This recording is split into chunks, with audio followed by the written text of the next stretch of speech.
So what does 2022 hold for the state and national economies? Joining us now is McKinsey Company's partner Ezra Greenberg, a global leader with the firm's strategy development team, who has also been at the center of McKinsey's worldwide response to the COVID-19 crisis. Ezra, good morning. Thanks for joining us. Good morning. Thanks for having me. And good morning to everybody on the line. Happy to be with you on this Friday, although a little bit chilly morning.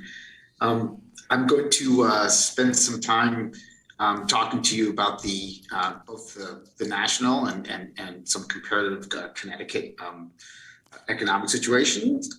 We're going to try and reserve some time to answer questions in the end, just like we heard from the governor. And so please put stuff in the chat or save it for them, but we hope to have a discussion here. So I think that the most important place to start this on the first page is to remember that what we're living through now, as the survey on page 2 shows, that COVID is still with us, right? But many other risks are at the forefront of the minds of executives, both in the United States and globally. And these are all the issues that we're all dealing with around supply chain, around inflation, around labor markets, et cetera.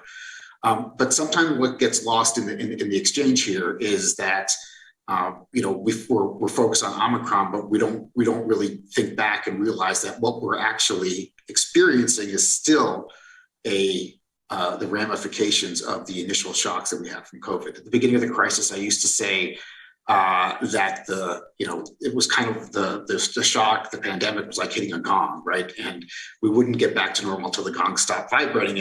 And as far as I can tell, the gong is still vibrating.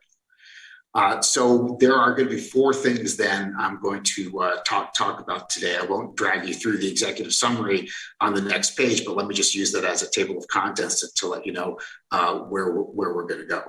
And the first is what our theme of safeguarding lives and livelihoods.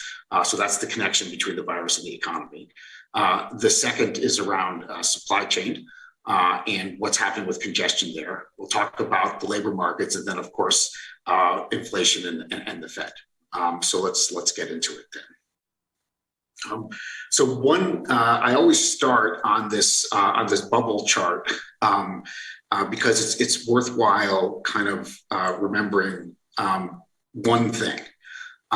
And this chart shows on the left axis the mortality from COVID, and on the horizontal axis what's happened to GDP across countries. And there's a reason that the upper left and the lower right corner of this chart are empty. And that simply is that there is no trade-off. Okay, so all of the conversations and fights back and forth and everything we've all been through, at the macro level, the evidence is clear that we have to do both. We don't get economic progress without controlling the virus. And therefore, the notion of lives and livelihoods is really the important thing to focus on, and we should continue to do so as we go through Omicron. Now, one thing that we have been observing, how are we tracking the economy on page 6? We obviously there's high frequency data on mortality and on cases, which you see at the top of this chart. One thing that we've done is we've used the Google mobility data, which they made public in the beginning of 2020, to extract what we call discretionary mobility. And what is that? That's literally the mobility excluding you walking the dog, going to the park, hanging around your house, right? And what we found that across time and across countries, discretionary mobility tracks mortality. At least it did so until Delta. And there's a very logical reason for that, is that people protect themselves. You can have 2 counties in the U.S. Who have diametrically different policies about containment and masking and everything else. But when mortality went up in those counties, they reacted exactly the same way. And so people do ultimately act in their own self-interest, which in this case is good. The same thing, actually, these same patterns hold within the state. And so this is a look at the various metropolitan statistical areas within Connecticut. Now, what happened during Delta when the economy stopped responding, mobility stopped responding to the mortality? When I showed this to our epidemiologist colleagues, they said one thing very immediately, which is this is what endemic COVID looks like. So when we start living with the disease is going to continue to go up and down, but we're not necessarily going to have as big of an economic impact. Now, we've had this massive surge in Omicron, as you're seeing, and a fall off in activity. Those numbers right now are largely around the holidays. And so we're just through like the first week or so of data in January. So we'll see whether this comes back or whether this wobble is going to be with us for a little while longer. So this is a high frequency way of trying to understand how individuals are reacting to the circumstances around them. If we zoom out and think about the U.S. household, the U.S. consumer, and where we stand right now, this is a national picture. This is something which I like to call the wall of cash, right? So this is literally the checking deposits, money market funds, and cash accounts that folks hold their balance sheets in the U.S. today. And you can see that it's gone up by nearly $3 trillion over the course of the pandemic from 2019 Q4. And that these increases have not just been in the most affluent, but across the board, on income groups. And so the reasons for the savings and the source of the savings have been different. A lot of the more affluent families did not spend money on services, as we all know, and that money got banked. Same thing with middle class families, but there was a lot of precautionary savings going on as well. People were not sure about what's happening, and that meant that some of the stimulus was saved too. So there's a lot of cash on the sidelines, and anybody who's thinking about 2022 needs to kind of trying to figure out what's going to happen with this wall of cash. And I guess the historic precedent of U.S. households saving is actually quite low. So my sense is that this is going to get out there, and it's going to get out there in 2022 in some way, shape, or form, barring any other headwinds, which we'll talk about as we go through this. So where does that leave us then in terms of thinking about growth over the next couple of years? One thing I like to tell our clients, or my clients at McKinsey, is that when anyone comes to you with a forecast of growth, there's really only right now these days one important question to ask. And that is, do you believe or do you not believe that the economy is going to go back to what it was like before COVID? Because all of the economic models that are out there and either explicitly or implicitly assume that there's kind of some speed limit out there that's determined by, capital and labor and all the usual economist stuff, and that kind of puts a speed limit on us. But the question really is it possible that we've gone through the worst shock and pandemic since the Great Depression, and we're just going to get back to how we were operating before? We believe that the chances of that is likely not as yes. And so we developed these alternative views, which we call prosperity and limitations. And I'm happy to take questions on that if there's interest. But essentially, from a strategic planning perspective, assuming we're going to get back to where we were before is not going to encompass the range of potential outcomes. And it's important to actually think through not just the downside, but the potential upsides. From a Connecticut perspective, Connecticut has responded more slowly than the national economy and is facing some headwinds kind of in the foreseeable future, which is going to ultimately probably have us grow lower than the national economy. None of these things are for sure. I mean, this is a recent forecast from Moody's, and there's some reason to believe, in addition to what the governor just said, based on the stimulus spending that's coming through the system in terms of roads and bridges, there are opportunities here for Connecticut to respond. And so recent performance, slow but steady progress, but we still haven't recovered the jobs. Good on fiscal in the near term, potentially some continued troubles as we go out, as we all know, unfunded pensions and migration. Financial services has been a great thing for the state of Connecticut, and there is some question about whether that's going to be the source of growth going forward, or whether we have to diversify. And then for COVID-19, I mean, we have one of the highest vaccination rates in the country. We seem to have peaked in terms of hospitalizations and in terms of cases, and hopefully we get this resolved and we're on the other side of this in another 3 weeks or so. So I'm, in general, I tend to be a bit more optimistic about the economic forecast than kind of the median, if you will, largely because I do believe there's a lot of pent up demand. And I do believe that there's real opportunities for productivity enhancement, which I'm happy to talk about further. But let's get into some of the issues that we're all kind of facing at the next level down. So the first of which is supply chain. If you look at the next page, this is a picture, so we can track all of the container ships that are out there on the ocean because they have transponders. And so this is an estimate of the number of actual containers that are floating around on the ocean in active sailing. And what you can see relative to 2019 is that right now we're still very, very low in terms of system fluidity. Right. And a lot of that has to do with the problems that we're experiencing in LA. So LA is still the big bottleneck globally. There's still 100+ ships sitting off the edge there. If you look at the port activity in Connecticut, New York, the East Coast, it's actually much more normal than what we're seeing on the West Coast. It's just that we've got this big log jam. And there's just not enough bodies or trucks to move that stuff. So that remains a problem that needs to get resolved. But if you think about what the supply chain has done, there's a lot of people who complain about, well, the supply chain is falling apart. But as you can see, when you look at the surge in demand, what's actually happened is that in nominal terms, like spending actual dollars, goods spending is 18% above what it would have been on trend. And it's about 10% in real terms, so just excluding the impact of inflation, right? And so you could say, hey, why are we giving the supply chain guys such a hard time? They actually did an amazing job. It's incredible that they were able to deliver what they delivered. Yes, there's shortages. Yes, there's clogs up. Yes, we're paying higher prices. But just in terms of being able to get across what's gotten across, it's actually quite miraculous. Our supply chains were not designed to deal with these kinds of shocks.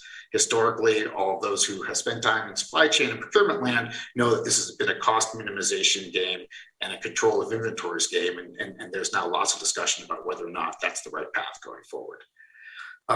Similarly, if you look at retail sales, just quickly, this is e-commerce. E-commerce is a share of total. Yes, we had this big spike, but e-commerce has also been growing at 5x the rate of regular retail sales. And so the share has kind of caught up to the trajectory that we were before. This is not to say that we didn't experience this massive spike, but it's important to differentiate between the spike in volumes and then what people less carefully talk about is the penetration of e-commerce. So the thing that's really jumped and been persistent is the number of people using e-commerce, but the actual volume of sales through that relative to the total is back on this trajectory that we've seen before. And so where does this kind of leave us in terms of prices? This is the first thing that we're all feeling inflation. On the left-hand side is, how much does it cost to get a container? And on the right-hand side, it's trucking costs, right? And so, these are fundamental inputs to nearly every business in one way, shape, or form. And it's also a fundamental driver of the underlying cost inflation that we're all experiencing, right? And so what are companies doing? We've done this survey. We regularly do a survey of supply chain executives, and what you see in the top few rows are the actions that executives are taking, which they can move rapidly on. So increasing inventory, trying to do dual sourcing, higher inventory. But the things that you see, talked about a lot, nearshoring, reshoring, how we're going to do all this is actually people haven't really moved on, and that's because it's actually quite hard to do. And the big question around kind of the nearshoring, reshoring, how we get resilience in the supply chain is who's going to pay, right? And so it is going to be very expensive to revamp all of our supply chain. So either our customers are going to pay because they'd be willing to pay for the extra, for reducing the uncertainty of potential delays after everything that we've been through. Potentially suppliers further, upstream in the value chain might bear some of these costs. It may very well be that shareholders are willing to take a lower rate of return. If you believe what Larry Fink said in his shareholder letter released earlier this week, it's still about making money, but there are other things that are a consideration, and maybe there's more balance here. There's also the government who may subsidize some industries coming back. That means we pay as taxpayers, right? But that's really going to be a very few, very targeted industries. And then there's the optimists who believe that if we just digitize everything, all the costs will go away. I'm a little bit skeptical of that, but remember, when we talk about the need for supply chain resiliency, we need to ask the question of who's writing the check, because it's not going to happen for free, and it's something that we think we all need. So the question is, how do we get it done? Okay. What about labor markets? So there's been a ton of talk about this, both nationally and also in Connecticut. This slide looks briefly at the participation rate, which is the number of people who are ready and available and looking for work relative to the total population. And on the right-hand side, it's the civilian employment to population ratio, both for the United States and for Connecticut. And you can see for Connecticut, the significant drop-offs that we've experienced. They're actually bigger than the national drop-offs that we've seen. And this is what's actually creating a lot of the kind of supply-demand imbalances, the labor mismatches that we're seeing in the economy. That's even better illustrated on the next chart. Apologies, this one's a little bit complicated, but let me just walk you through it quickly. On the horizontal axis is the usual unemployment rate that we're all familiar with. On the vertical axis is something which we call the U.S. job opening rate, and that's the number of jobs that are open, posted to be open, right, relative to the total jobs in the economy. Right. And so what you've seen is this incredible bounce from December 2020, right, from April 2020 back to December, and then kind of a vertical line up.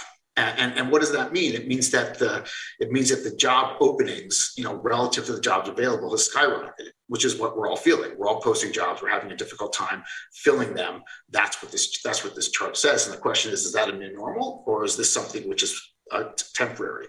I've added the Northeast number there. You can see in orange. That's as granular as these statistics get, and you can see that the job opening rates are still quite high, similar to national, but the unemployment rate is still a bit higher, right? So we're having a hard time filling those jobs. Around the why we're seeing what we're seeing, if you think about everything that we've been through, to me, it's not really a question of why we're seeing this. It's a question of why everybody thought it was going to get resolved quickly. Right? Labor markets historically just don't respond quickly to these kinds of shocks. They don't recover that quickly. I like to say the labor market is the supply chain with feelings. It takes a while for this to get sorted out. You've heard all of the anecdotal and other reports that are out there across these different causes. A lot of them are true, right? And there is definitely a change in preferences. People are definitely choosing to do things differently than they had before. There's lots of opportunities. There's lots of job switching that's going on. There's still concerns about health, particularly in the more vulnerable populations. And yes, to a certain extent, for those in the lowest wage bands, the stimulus check did allow them to have some savings and create more of a cushion. And so all of those things are happening. And these shifts in behavior and contemplation of how people want to take their lives forward is going to take a while to resolve. My guess is going to be another year. And so the implication of that is if you have excess demand, if you have more demand for jobs than supply of people, you get what you think you get, which is higher wages, right? And that's what we see both nationally and, particularly in some of the industries which have been put into particular stress because of the shift into demands for goods. So in the first column on the left, you have the 10-year growth rate in wages by industry. And in Connecticut is the bottom in blue. In the middle column, you've got pre-COVID 2 years, right? So what was it like in the 2 years since COVID? And then in the far right column, you have the annualized increase of wages since December 19. And what you can see at a national level, it's growing at, it's growing at actually nearly 2 times private sector total.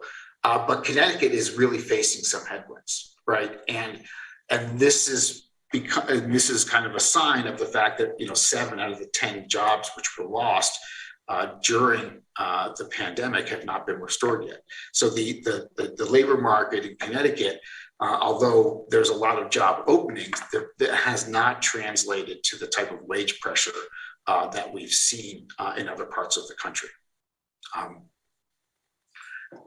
And then the final bit then is to think about inflation and the Federal Reserve. When you think about inflation, there's all this kind of debate out there between kind of transitory and permanent and all this jargon stuff. So I like to just kind of boil it down to 2 questions. And the 2 questions are very simple. It's like, have prices gone up materially, right? And the answer to that, as you can see by the commodities on this chart, the answer to that is yes. That's the easy one. The second question is whether or not we believe that there's been a fundamental change in the way we set prices and we set wages. And that's a much more difficult question for which there is not a clear answer right now, and the one which is being hotly debated. If you look at the inflation rates on the next chart, the one that you see reported in the news is the one which is labeled 12-month and is the year, what we call the year-over-year change. Can we get the next page, please? And that royal blue line is what you see. Well, I like to include both the higher frequency ones, which are the 3 and 6 month, and the lower frequency ones, which are the 18 and 24 months. And why?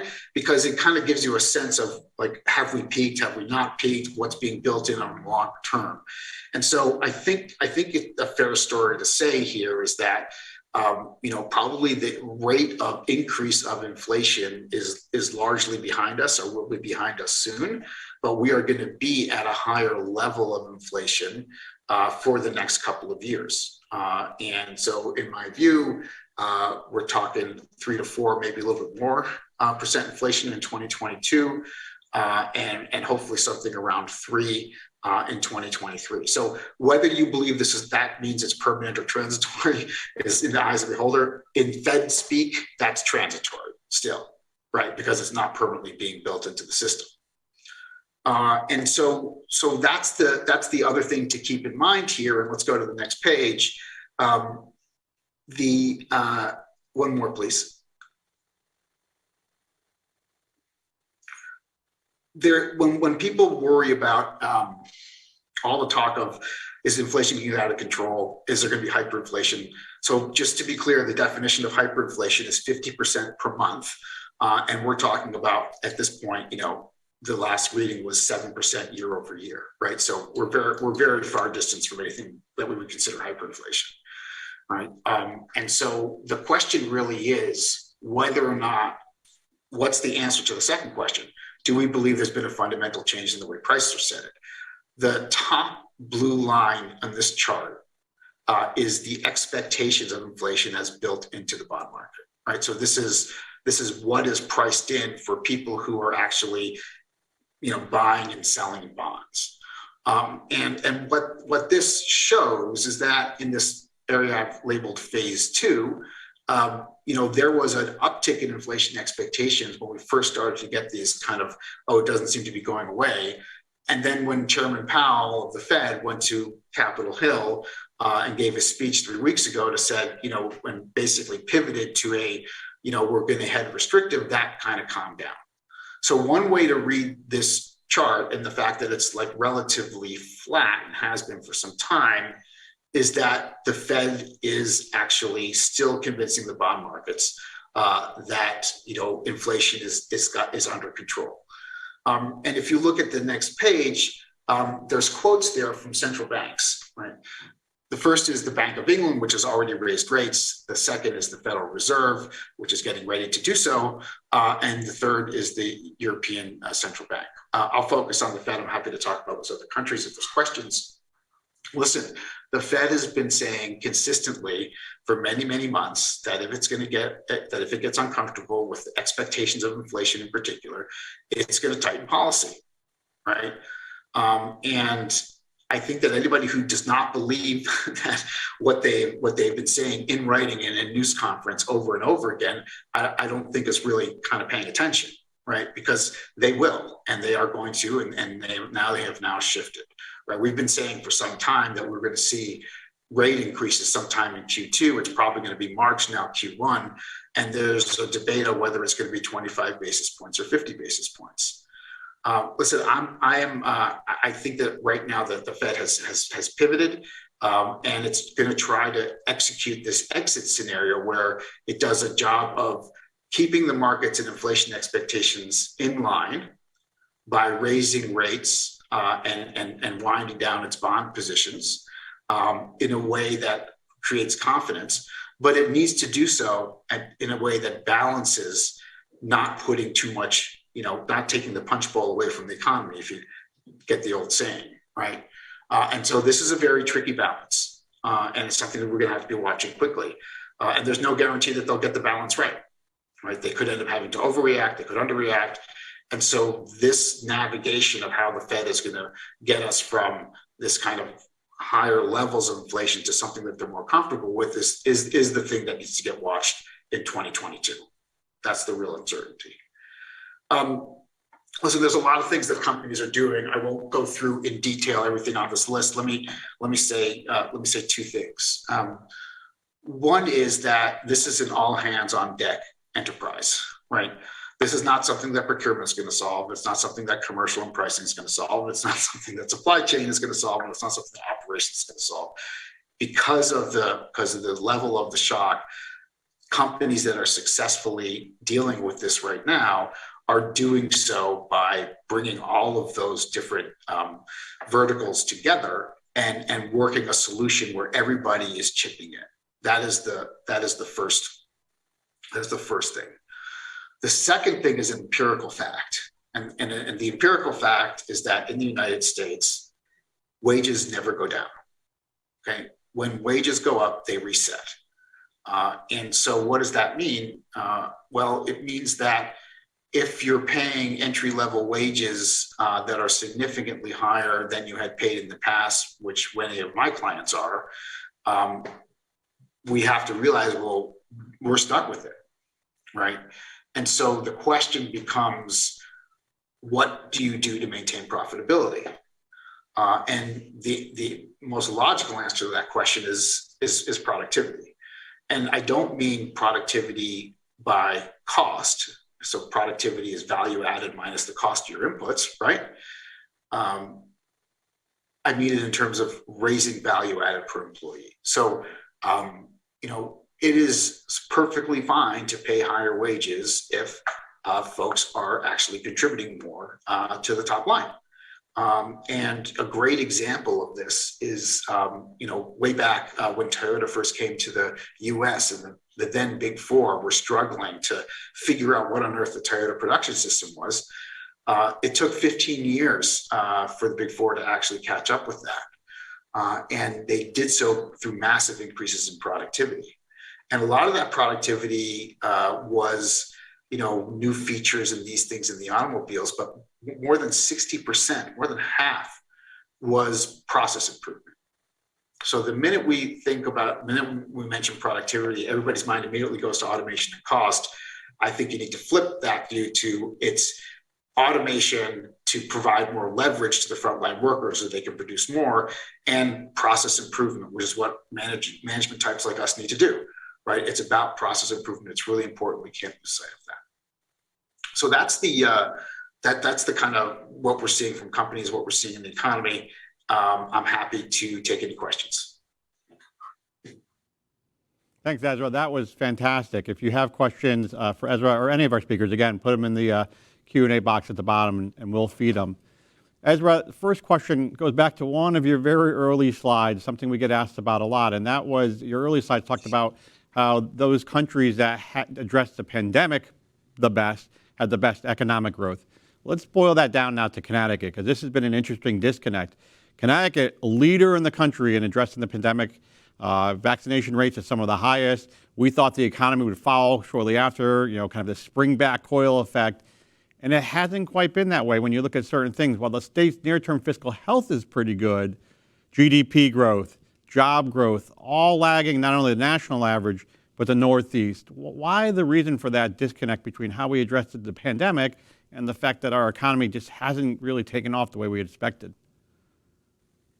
So it's a great question. And anytime we get down to state levels, it's about the kind of the microeconomics versus the macroeconomics. So let's first applaud what we've been able to do in terms of the fiscal stimulus and the response to the virus, right? Like that, it should not be underestimated, the impact that has had in keeping us kind of above water, right? When it comes to then the speed with which we're actually recovering, that is much more to do with the industry mix that we're facing and the headwinds that we're facing in some of the the big industries which we have employment in, and it's kind of the historic. Connecticut has been actually growing in recent years less than the national average, and that's kind of caught up with us, if you will, coming out of the recession. There's not as much dynamism or sector diversification in Connecticut as potentially some other states, and it's something, as the governor said, we need to look for in terms of technology and productivity type improvements, which is what's going to get us there, right? Because from a labor force perspective, we're facing significant headwinds, right, both from aging and from out migration. And if we're having less inputs from the labor side, then we need to make the investments to kind of make up for that. And that's going to be the key to unlock growth in Connecticut. And let's segue to that labor portion, because it makes absolute sense. The economy could be recovering a little better if we could fill some of these near 70,000 job openings that we have here in Connecticut. And our labor growth, as you mentioned, has not only lagged the national average, but it's also a little lagged the Northeast and the number of jobs recovered that were lost during the pandemic. Now, there's been a lot of discussion around where are the workers. Some folks probably retired out. We had an aging workforce in Connecticut, maybe retired before retirement age because of the pandemic. Some folks clearly started businesses because we had 47,000 plus business startups in 2021, up 20% from 2020, which was a significant year. So some folks went into business for themselves and maybe left the labor market, if you will. But we still have a shortage. And so, where are the workers is one question we get asked. And how are those folks able to afford not working now that long-term unemployment's gone away? So the workers are still there. Certainly it's the case that for folks who are in the most vulnerable sections of the population, so for elderly or folks above 65, they've seen the largest drop-offs in participation, and they are rightfully concerned about getting back to work too early for obvious reasons, right? But there's a whole other kind of group of people that are out there who we don't have hard statistical evidence on this. We have a lot of anecdotal evidence, and this is this notion that the press keeps going about the Great Resignations. People are reevaluating what their priorities are in terms of work. There were a lot of jobs in the service economy, which historically have paid not very well and have not had good benefits or any. And I think what you're seeing is there's a lot of folks who are saying, do I want to go back to that? Do I want to go back to that? And they've shown through what they've lived through during the pandemic that there's other ways to get their families through. Now, certainly it's the case that the stimulus has, as we said, led to savings, and that savings will ultimately probably be depleted, which will cause folks to come back, at least at the lower end of the wage scale. But it's not clear that those changes are gonna bounce all the way back, largely because people may find different ways, or may be willing to have different lifestyles, or may be willing to move to lower cost of living places because they don't want to go back to the type of work that they've been experiencing. And all the surveys that we do, this is a theme that comes out. So we have this very interesting survey that we've been doing that talks to executives and also to employees about what are the reasons that they want to come back to work and why would they come back to work. And when you ask the executives, it's all the usual stuff. Well, we have to have the right pay, we have to have the right training, we have to have the right healthcare, and all these kinds of things. And when you ask what the top answers are for employees are, I want to be valued, right? I want to be able to participate in decision making. I want to, be a part of a team. I want to have impact. And it's all the soft stuff, right? So there's a big disconnect right now between the workforce and executives in many industries. And it's something, it gets lumped in this idea of inclusive growth, right? That's just too broad of a term. It's just that people are looking for something different and have been for some time. And the pandemic just massively accelerated that trend. So we have this disconnect between the employers and the employees, as you mentioned, soft stuff versus the employers always looking at maybe some of the harder things. And we've seen the compensation growth, bonuses, sign-ons, fringe benefit increases, employers trying to do a lot, but clearly not moving the needle enough. How about what policymakers can do? You talked about how the labor market recovers slower from an economic shock than it typically does. Is there things that policymakers can do to help with the labor participation issue? Yeah. Just one thing at the federal level, there's this super interesting question about why we've let the child tax credit expire, which has done a terrible thing, which has reduced children in poverty by 30% in 2021, right? So, there's some kind of counterintuitive things that are out there that are being done largely because they get stuck in this debate of deficits versus non-deficit spending. All spending is equated as equal when indeed it's not, right? So I think from a policy perspective, it would be around trying to ensure, right, that people have enough safety, enough security, that they feel comfortable, right, that they can go back to work, that they can take risks, right, that they're willing to go and try to get a job which they might otherwise have had, and maybe it's not going to work out, right, versus being stuck in the same piece. And so that gets all to the education and everything else, which is the longer burn type of things. But really trying to create the incentives and trying to help make the matches in the labor market and help employers try to, potentially take some of these soft skills into account, through kind of the bully pulpit, right, might be helpful. And you talked a lot about supply chain, and that's been a common conversation. When you get beyond labor participation, certainly the next thing everyone's talking about is the supply chain disruption, supply chain shortage. Connecticut's a very interesting demographics, and that we have a huge supply chain in Connecticut. Most of the folks in the middle of the supply chain, a few certainly at the top of the supply chain. We'll hear from Kevin Graney later today, who's the president of Electric Boat. We've got a few other bigger OEMs in Connecticut.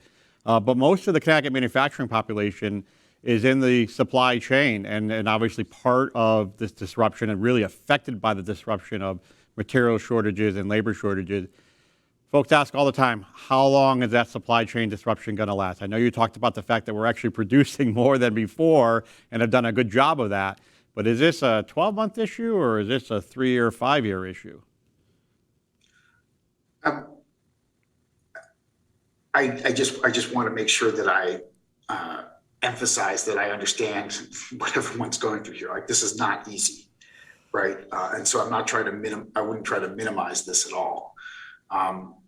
Our sense is that it's more like a year issue than a long-term structural shift.